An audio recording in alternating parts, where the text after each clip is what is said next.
Well, imagine that you took your team on a bowling outing and you roll the ball and then you don't see where it goes. You don't see if how many pins you knock down or anything. And everybody's like blindfolded or something. How fun would that be? That would be so boring, right? It's the score that makes it invigorating. Like the whole gamification, like you said, that gives us that dopamine hit when we hit a strike, when we hit a spare. So you have to have some type of metrics, otherwise you're just bowling in the dark. Welcome to the Kingspiration podcast. This is the place where you'll learn how to get unstuck and gain momentum in your life and business. Each week, we tackle the real aspects of entrepreneurship, personal development, relationships, and fitness. I'm your co-host, Ethan King, from Atlanta, Georgia, USA, entrepreneur, TEDx speaker, and best-selling author of Wealth Beyond Money. And I'm your co-host, Justin King, no relation to Ethan, from Cape Town, South Africa, entrepreneur, speaker, and business growth strategist. Our journey crosses continents and cultures, sharing wisdom and experiences to propel you forward. Welcome to Kingspiration. Let's start the conversation. Today, we are talking about how to acquire a new skill, how to put a new notch on your utility belt. So how do we do that? We have 4 steps outlined for you today. And kind of the origin of this is I was meeting in one of my entrepreneur mastermind groups, and I noticed that a good friend of mine has a pattern, and he's a very successful guy. And right now, he's training for a triathlon. And in training for this triathlon, he started working with a coach, and that coach is holding him accountable for certain metrics. And then, of course, he has the deadline with the triathlon itself, and he wants to meet a certain time. And I noticed a pattern that he does the same thing in his businesses, where he partners with a coach or a mentor and has a board of directors that holds them accountable for certain KPIs and metrics. And then they have quarterly goals that they want to achieve. So they have that deadline built in. So I'm noting a trend here and a pattern. So let's break down the steps today and see if does this apply to acquiring any new skill or leveling up in life. So with that said, number 1 we have here, Justin, is to hire a coach or a mentor. So tell me about your experience with that in your life. Yeah, so one step back, when you brought this topic up, the first thing that came to mind and why I really love it is because acquiring a new skill can actually be the fundamental step to growth. I think we all want to grow, and we speak about personal growth and personal development, but that can be quite a broad statement. And this provides laser focus on one thing. And that's why I like the word skill here. One thing that you can improve on. And by focusing on that one thing that you can improve on, ultimately a byproduct of that is going to be personal development or personal growth. Or ultimately, if you use this in your business, it's growth in your business as well. So first one, hiring a coach or a mentor. You don't have to try and convince me on this. I am a business coach. So that is what I do with a lot of clients. I'll always say, bring in somebody from the outside. And I think when it comes to hiring a coach or finding a mentor or finding somebody that can just experience share with you, the biggest thing, look, it's very linked to our second point that we'll bring up in a second. But the biggest thing with this external person is just, it's hard to read the label from inside the bottle. And what I mean by that is you kind of become numb or blind to the things that very often hold you back. And by bringing that external person in, they're not as close to those problems as you are, and they're able to challenge you on that, and they're able to point those out for you. It's the blind spots that are kind of the anchor and the chain that are holding us back. So a mentor or a coach can provide a framework, they can provide experience, they can provide experience shares that really are going to set you free, but also provide, as I say, that external perspective that so often we struggle to get ourselves. Yeah. I mean, this can apply to anything. If I want to grow my business from $1 million in revenue to 10 million in revenue, well, find someone who's done it before, where 10 million is nothing to them because they've crossed that bridge a long time ago, and then hang around that person and you'll begin to pick up on things and emulate things. And if they know your goal, they can help you get there and point out where you're going right, where you're going wrong.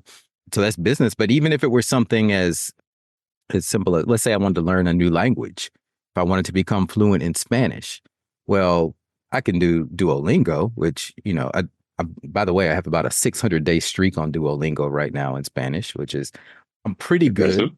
Hablo poquito español, but pero I'm not comfortably fluent yet. And the reason why is because I haven't followed this framework. But what I don't have a coach or mentor that I speak to every day. But if I did, like say I had someone come to my house and I just held conversations with them, they only spoke to me in Spanish every single day, that would advance my learning and my fluency probably by tenfold or a hundredfold. Now I do have friends that I meet in other countries and I keep in touch with them on like WhatsApp and we only speak in Spanish, so that helps a little bit, but there's nothing like that everyday immersion around someone who's been there, done it before. So step Love it. two, yeah, so step two we have there has to be accountability and metrics. So not only do you have the coach and the mentor, but what are they holding you accountable for? Like what metrics, like if you really want to take this skill to a next level. So I think first of all, figuring out what those KPIs, those key performance indicators are is key. And your mentor should be able to help work with you and do that. But let's say like my friend who's running the triathlon, who's training for the triathlon. Well, his coach is looking at the pace of his running and the pace of his swimming and his cycling. He's looking at the nutrition, like what is he putting into his body every single day, watching the food log. So these are the metrics. And then if something's off, he'll get back and say, hey, watch out here. That way you have your mental number one plays into number two. Your mentor plays into the accountability and metrics because you have someone watching to tell you when you're steering off course and kind of get you back in line. Yeah. I, I think for me, it's a classic saying, what is measured matters. So you want to find those key elements. And another favorite of mine is how do you best what you don't test? But in this particular instance, it's just what is measured matters. And what I often say to clients is, how do you know at the end of this period whether you're going to be able to give yourself a big green tick to say, yes, I've achieved it, or a big red cross to say, whoops, I didn't quite get it across the line. And that's where metrics, numbers come into play, because numbers do not lie, and you cannot bullshit a number. You've either achieved it or you haven't. So a lot of the time linked to these metrics would be the classic SMART goals. So making sure that you're following a SMART structure and setting your goal, and is it the M in the SMART, it being that measurable element. And then it also, and I think Ethan, you do this with so much with a lot of your fitness, is it gamifies it for you as well. Like you've got a great dashboard, and it brings an element of entertainment to what you're doing as well as holding you accountable. And then when you get to the end of that period, you can't lie. You've either achieved it or you haven't. But understanding what those core metrics are, those key metrics that you need to be following and really measuring yourself against, I think that's, as you've said, that's where that mentor, that coach is going to play a huge role in making sure that you're tracking towards the correct things. Yeah. Imagine if you didn't have metrics. There's an example in a book that I read. I think it's either The Great Game of Business or Mastering the Rockefeller Habits. But it's about motivating your team to hit certain metrics in your business. Well, imagine that you took your team on a bowling outing and you roll the ball and then you don't see where it goes. You don't see if how many pins you knock down or anything. And everybody's like blindfolded or something. How fun would that be? That would be so boring, right? It's the score that makes it invigorating. Like the whole gamification, like you said, that gives us that dopamine hit when we hit a strike, when we hit a spare. So you have to have some type of metrics, otherwise you're just bowling in the dark. Bowling in the dark, and you don't know how much time is left in the game. So another example that I always use is, and I've got to remind everybody of this every now and again, but South Africa won the Rugby World Cup at the end of last year, and we won the quarterfinal, the semi-final, and the final all by a single point. And even just as a spectator, imagine watching that and having no idea what the score is or how much time was left in the game. I Mm. mean, it would be a nightmare, and the players would have no idea what to do.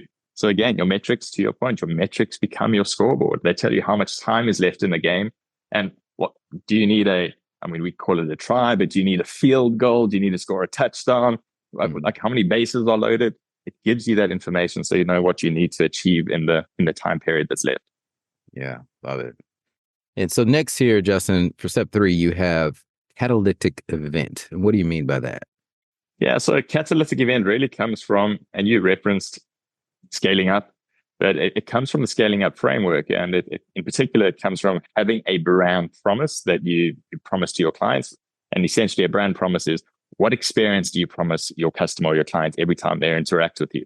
That's one part of it. There's also a brand promise guarantee. And essentially, a guarantee is a bit of a pain point. It's going to cost you something if you don't uphold that experience that you want to uphold for your customer or your client. And they also call that the catalytic event because it catalyzes or ignites a fire within the team, within the organization to ensure that they deliver on the promise. Otherwise, it is going to cost us X. And X could be money, X could be investing more time, X could be replacing the product for free, whatever it may be. Simple example, as far as business and products go, is Domino's Pizza. I know they've changed it now, but back in the day, Domino's Pizza was we deliver in 30 minutes or less. That's their brand promise of their experience, or it is free. That was their guarantee. That was this catalytic event that held them accountable. Mm. So I like this idea when you're trying to master a new skill that you've got a mentor, you've got a coach, you've got your metrics. So what is your catalytic event? And while we've been chatting, I think it's actually very closely linked to the coach, to be honest, Ethan, because a catalytic event here could be the fact that you have invested, you've taken money and you've invested in having a coach to help hold you accountable, help put the right metrics in place, help you become the athlete or the person or the businessman that you're wanting to become. And that catalytic event is, if I'm not going to do this, if I'm not doing the work, I'm busy basically throwing money onto the fire. So I really do like the idea of having skin in the game, money in the game, like you're investing in yourself, you're investing in this new skill. And that to me can be tied very closely to this catalytic event. It is that pain that you will experience splashing cash down the loo because I'm not achieving and executing on what my intentions are. Yeah. Love that. And to me, the key word here is there has to be some pain if you don't hit what you're trying to hit or acquire that skill, because that is the big motivator. Love that. And then the final Exactly step it. here, which I think kind of ties into that, is there has to be a deadline. You got to give yourself a deadline, something on the calendar to where, you're on stage or you're on the field, you're on the track, So for example, for me, or I think about my friend who's running the triathlon. Obviously, you have the triathlon coming up. I think about my kids. My kids take music lessons. Like my daughter takes piano, my son takes drums.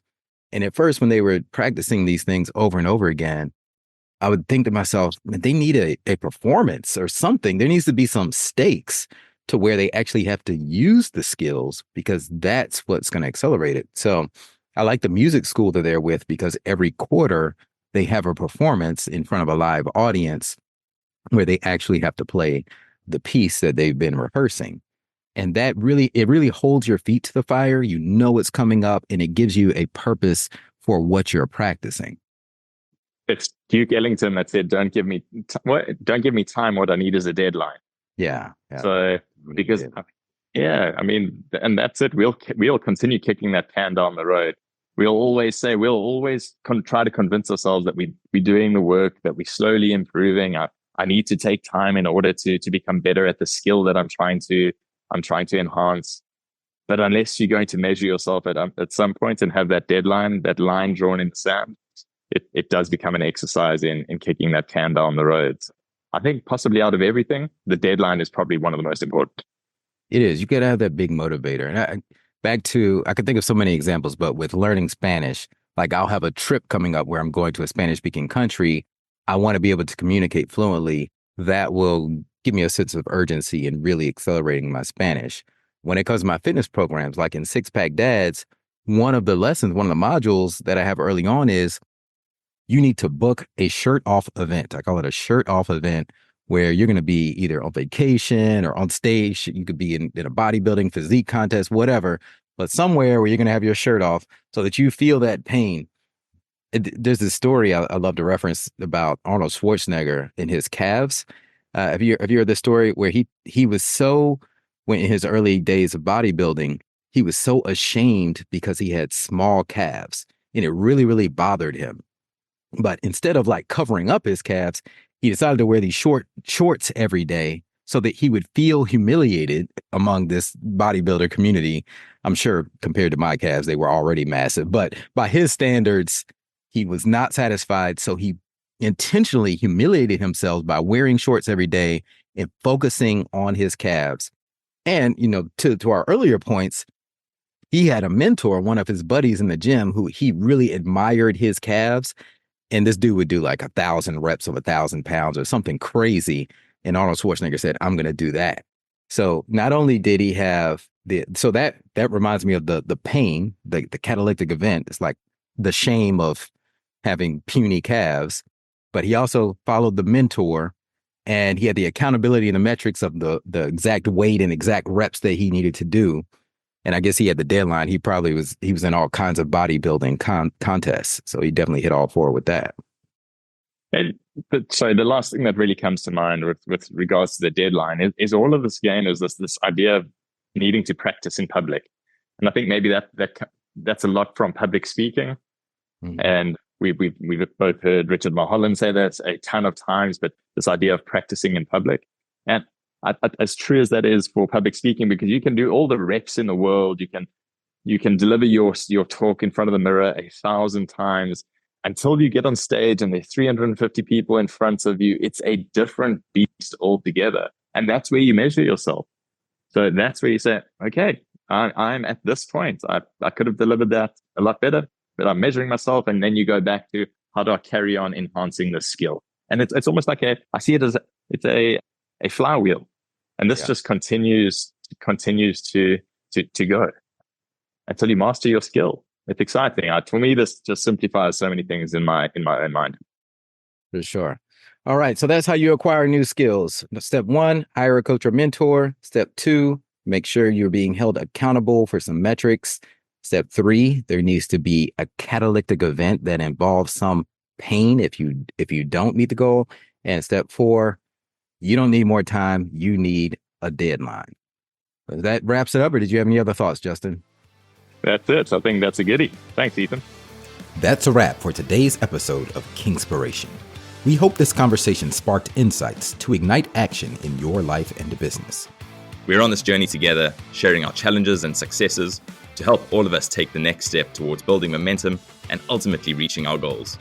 If you found value in today's episode, please share it with someone else who might benefit and leave us a 5-star review. And remember to hit subscribe so you don't miss out on our weekly conversations. Until next time, keep rolling, keep growing, and keep being inspired.